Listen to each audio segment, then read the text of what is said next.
Hi everyone, Aaron here for Zollotech, and this is the 5th generation iPad mini. The original iPad mini came out on November 2nd, 2012, so it's been a long time and it hasn't changed too much, but we'll take a look at this one in just a moment and compare it with the old one. Now, this comes in at $399 with 64 gigabytes of storage or 256 gigabytes of storage for $549. If you add $129, you can get cellular or LTE for a total of $679 for the top of the line model. This one is the 64 gigabyte model. Now let's go ahead and open it up. Let's take a look on the back. And one thing you'll notice is the actual box doesn't really say anything as far as 5th generation. There's not a real way to distinguish this if you're not familiar with the iPad mini line. So let's go ahead and open this up.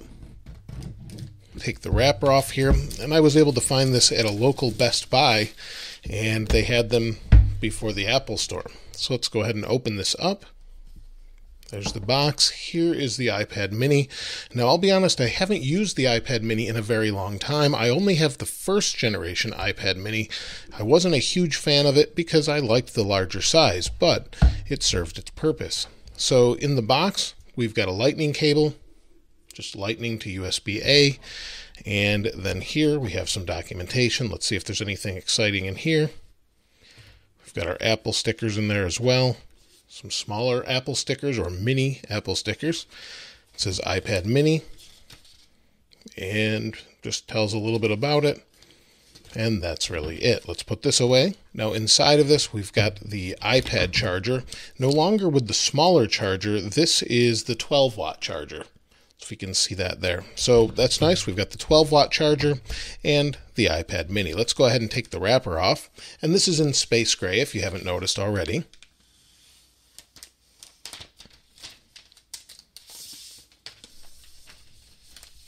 So let's set this aside and we'll take a closer look. So this is the iPad mini. It doesn't look too unfamiliar to me. You've got your normal Touch ID sensor here, your display, and this display is a 7.9-inch Retina display. It's 2048 by 1536 with 326 pixels per inch. Now this is a fully laminated display, so it's actually glued to the display underneath. We'll take a closer look at that once I turn it on.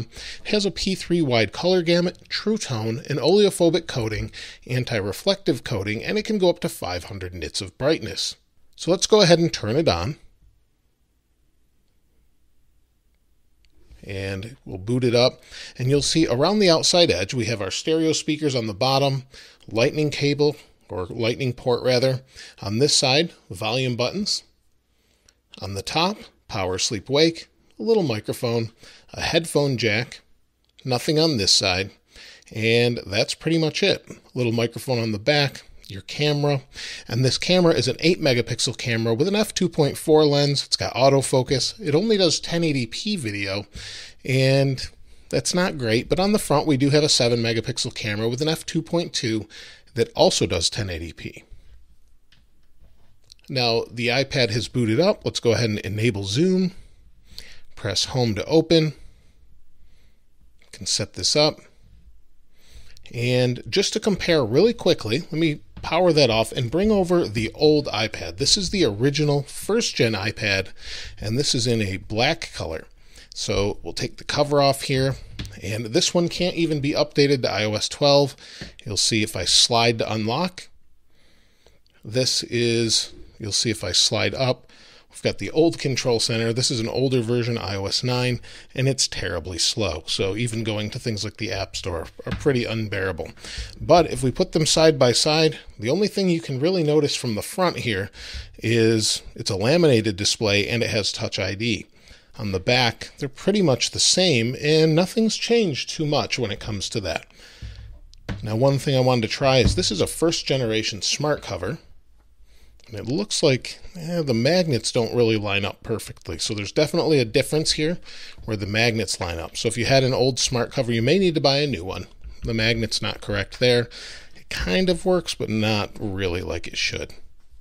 Now, while many people were really excited about the new iPad mini, they were hoping for the new design like we have with this new 12.9-inch design, where it's a little more squared off and I think looks a little bit better, but The nice thing is all of your accessories should work with this, except for maybe that smart cover like I showed.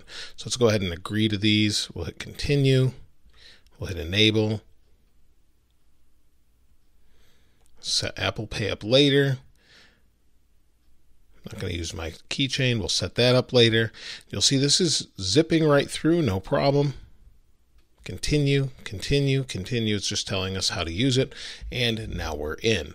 So this looks pretty good. And in fact, it's really fast. And you can see where I said this is a laminated display right here. You can actually see that there's no gap there. There's no air gap at all. So let me bring in the old iPad, and you can actually see there's a little bit of an air gap going on there, and the screen doesn't feel like it's right on top. So you'll see the sizes are basically the same. As far as thickness goes, I'd say this new iPad mini is a little bit thinner actually. And we'll set this one aside, and let's go ahead and turn this up a little bit, and I think it looks pretty good so far. And the new thing about this is it supports the Apple Pencil. Now the weird thing about that is it doesn't support the newest generation pencil, it supports the old generation pencil. So that's this one. It's got the awkward way of charging it, but if we put this in here, it should pair. We'll give it a moment. Oh, there we go, it popped up finally. Hit pair, and that's usually it. Normally we can just take this off here, and you'll see auto rotate works quite well. Let's turn that off for now. But you'll see it works with the pencil. Now, like I said, it does not work with the second generation pencil. So this one, there's no way to pair it or anything like that. So you'll want the first generation pencil, and you can use this, and it will work just fine. And I know a lot of people are going to be very happy with this. Let's see what version of iOS it comes with. It does have that new News app, so it probably has the latest version. You can see it is installed with the latest iOS update. So that part's nice. It was pre-installed with 12.2. I didn't have to update it or anything. And then we have Apple Pencil support, of course. So that part's really nice. Now, the other thing with this is it should last 10 hours on battery, just like all the other iPads do. And you've got pretty much everything you're accustomed to if you have an iPad mini already. Now, if you do get the Gigabit LTE version, you will have GPS, but otherwise you've got all the same sensors, basically your compass, your iBeacon, microlocation, accelerometer, 3-axis gyro, and barometer. And it also has Wi-Fi A, B, G, N, and AC. So it's all up to date as far as that goes. The strange thing is this is a little bit more expensive than the regular iPad, but it looks like it has a little bit nicer screen. The viewing angle's pretty good. I don't see any issues there. Let's see the brightness. It's nice and bright, although not as bright as some of the most recent displays from Apple, but it looks pretty good. And you've got that A12 processor, and I'll retry. There we go. It's got the A12 processor in it, so it should be super fast. So the same processor that's in all the modern Apple devices, and you shouldn't have any slowdowns. In fact, it comes with iMovie. You could use that to edit 4K video. It should work just fine on this device. We should also be able to do split screen, which will be interesting. Let's see what we can do here. If we bring this up, maybe bring up this here.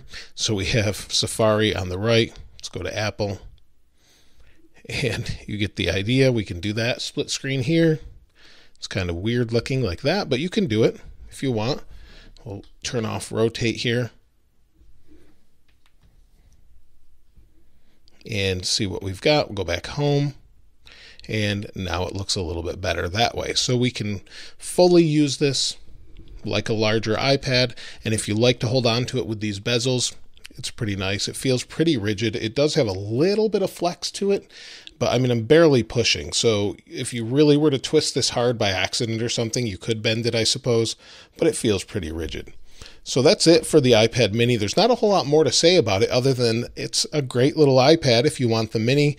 It may be a little bit expensive, especially if you get the larger storage option. You've just got those two, 64 gigabytes and 256. But let me know if you'd like to see a full review of this, or if there's anything else you'd like to know specifically about this. I'll try and answer that a little bit later.